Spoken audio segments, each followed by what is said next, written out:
A group of men in Hastings have set out to challenge social expectations of men being tough by creating a film. It's called Men Don't Talk, and it aims to reflect how dangerous it can be for men to bottle up their emotions. As Claudia Sabasis reports, it's part of a wider project to create a so-called men's movement in the area. It's men talking about their feelings, men talking frankly, openly, honestly.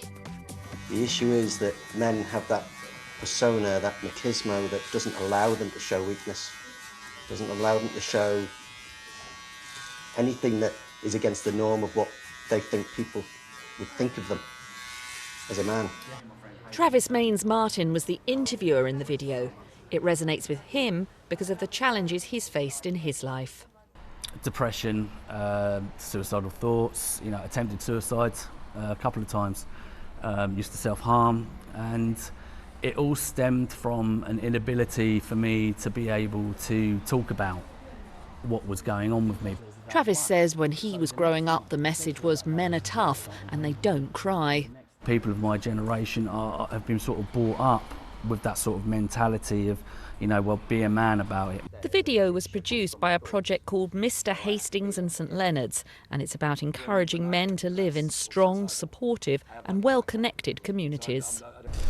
For several years now, the suicide rate in East Sussex has been higher than the England average, with men aged 30 to 59 being most at risk.